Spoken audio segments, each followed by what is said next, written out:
में लड़कियां भी जलाती होंगी, लड़के भी जलाते हो। अगर किसी घर में चूल्हा नहीं तो किसी ने कचड़ा इकट्ठा किया है उसमें ही आग लगा दी। तो वो भी अगर कोई भी प्लास्टिक की चीज़ हम लोग जलाएंगे तो उसमें क्या केमिकल निकला, क्योंकि वो केमिकल की बनी होती है।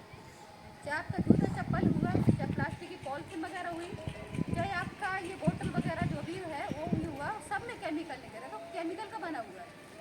तो हमें क्या करना है, कोई सी चीज़ में एक तो प्रदूषण करता है। अगर हम कोई चीज़ जलाएंगे तो क्या इसमें धुआं निकलेगा, चाहे लकड़ी कंडे जलाएं चाहे पन्नियाँ जलाएं, पर सब में धुआं निकलता है। धुआं क्या होता है, प्रदूषण फैलाता है। पर लकड़ी कंडे वाला धुआं होता है वो कम प्रदूषण करता है, और पॉलिथीन केमिकल का बना हुआ धुआं होता है वो ज़्यादा प्रदूषण करता है। जैसे आपने पन्नी जलाई वो केमिकल की बनी हुई है, तो आपने देखा है जैसे लकड़ी कंडे में तो पार्टिकल उड़ते देखेंगे, गिरते हैं, देखा है ना आपने, गुटक गुटक के गिरेंगे। पर पन्नी वगैरह कोई भी प्लास्टिक की चीज़ जलाएंगे उसके आपको पार्टिकल दिखाई नहीं देंगे, सिर्फ धुआं दिखाई देगा। वो भी एक गंध वाला स्मेल आती है, देखा। तो वो उसका लकड़ी कंडे का सफ़ेद होगा, उसका होता है काला धुआं। तो केमिकल है इसलिए उसका काला धुआं है, उसमें गंध भी बदबू बहुत बुरी तरह से आती है। तो वो क्या होता है, जैसे प्लास्टिक की चीज़ जला दी, उसका जो धुआं है हमारे नाक से अंदर से फेफड़ों में चला जाता है और हमारे शरीर में छिद्र होते हैं, सभी जानते हैं, पसीना आता है ना, उससे जाके ब्लड में जाता है ना। तो वो क्या है, हमारे अंदर जाके वो शरीर के सभी तरह का कैंसर करता है। तो जो जलाते हैं उसको भी बीमारी होती है, और धुआं एक जगह तो रहता ही है, जो आसपास चल रहा है, जो बैठा है खड़ा है, पक्षी है, तो जानवर हुए, कोई भी हुआ, वो उसके संपर्क में आ जाते हैं धुएं के लिए। तो कैंसर की बीमारी इससे भी आम होती जा रही है।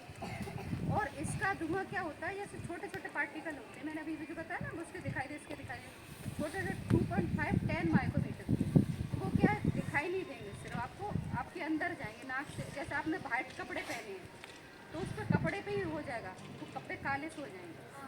वो आपने नोटिस किया होगा कभी, कलर कपड़े में दिखाई देगा। सफ़ेद कपड़े पहन के बैठ गए तो आपके कपड़े काले तो होना ही है। वो भी आपने कभी देखा होगा, जैसे कोयले का प्लांट होता है उसमें देखा ना, जो काम करने वाले वो एकदम काले से दिखाई देते हैं, वहाँ भी प्रदूषण होता है। तो इस तरह की चीज़ें जो हमें कुछ हमें दिखाई देती है, कुछ नहीं दिखाई देती, पर वो हमें प्रदूषण करती है, बीमारियाँ फैलाती है। तो आपका ये पन्नी वाला प्रदूषण हो गया, और ये हो गया केमिकल वाला, कीटनाशक वाला। तीसरा, ये आप अभी बहुत से बच्चे तम्बाकू गुटखा खाते हैं, घर में खाते धूमपान वगैरह, इससे भी कैंसर। सबसे ज़्यादा कैंसर देश में हो रहा है तम्बाकू गुटखे वाला है।